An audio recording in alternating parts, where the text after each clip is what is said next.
In a small town, there lived a young man named George. Behind his small house stood an old wooden building. Inside it were tools covered in dust, a saw his father once gave him, cutting tools he bought years ago when he believed he would build something important. For 43 days, George had not touched them. Every morning on his way to his office job, a job he never truly wanted, he walked past that building.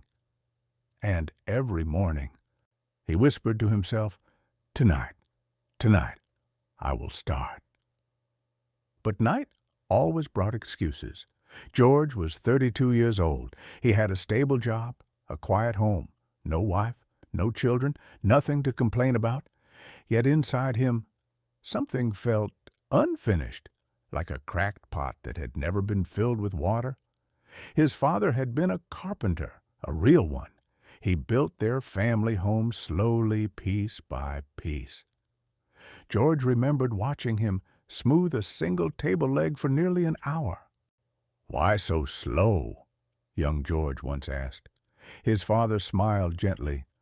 "Wood does not forgive mistakes, and neither does time." George thought about those words often, especially when he avoided the building. One Saturday morning, George noticed his neighbor William working outside. William was older, perhaps 60. His hair was thin and white, like the first frost of winter. He had retired years ago. He was building a simple wooden bench beneath a large tree. George watched from his kitchen window. William worked carefully for 20 minutes. Then he stopped. He cleaned his tools, covered the bench with cloth, and went inside. The next morning, William returned. 20 minutes again. George stepped outside with his cup of tea. "You are building that very slowly," George said. William smiled. "I have time, but not much strength now. So I work 20 minutes. That is what I can give." "When will you finish?" George asked. William looked toward the river at the edge of town. "Does it matter? It will be done when it is done. But every morning I have something to return to." That night, George opened the old building. The smell greeted him: wood, oil, dust, and memories. Against the wall stood an unfinished bookshelf. He had started it 2 years ago.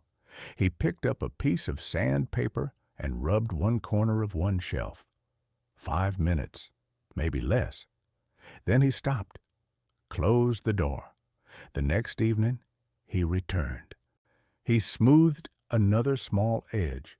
Some nights he worked 3 minutes, some nights 10. One night he was too tired. He stood at the door, hand on the handle, and then walked away. But the next night he came back.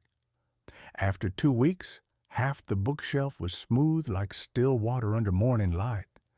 Then his boss gave him extra work. Long hours, hard deadlines. George came home exhausted.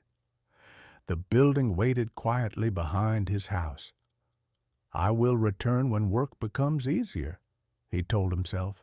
But 1 week passed, then 2. The dust settled again. One evening, George saw William outside once more, still working on the bench, still 20 minutes at a time. "You're still building?" George asked. William nodded. "I missed some days last week. I was sick, but I came back." "Does it bother you, starting and stopping?" William placed his hand on the wood. "Starting and stopping is just life," he said softly. "The only real problem is never coming back." That night, George opened the building again. He did not count how many days had passed. He did not judge himself. He simply picked up the sandpaper and worked for 3 minutes. Then he left. The next night he returned, and the next. Sometimes he measured carefully like his father once did. Sometimes he just stood there, holding a piece of wood, feeling its weight, like holding a seed before planting it. Autumn arrived. Leaves fell like quiet reminders that time moves whether we do or not. One Thursday evening, George placed the final shelf into position. The bookshelf stood in his living room. It was not perfect. The color was uneven in places. One corner was not exactly straight. A small crack in the wood remained visible, like the cracked pot he once imagined himself to be. But it was finished. He placed his father's old carpentry book on the top shelf. Then he stepped back. He did not feel like a hero. He did not feel dramatically changed. He simply felt steady, like a tree that had finally grown deep roots beside a river. That night, George opened his notebook. He drew a simple table, 4 legs, a flat top, nothing fancy.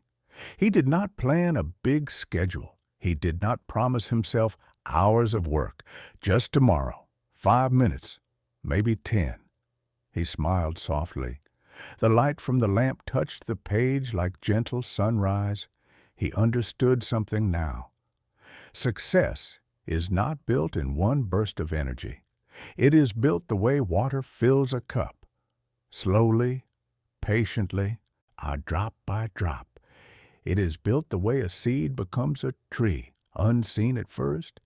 It is built by returning, not perfectly, not powerfully, but faithfully. And in that small town behind a small house, a young man who once walked past his dreams every morning now walked toward them. Not because he had to, but because he had learned to come back. Coming back is greater than starting strong.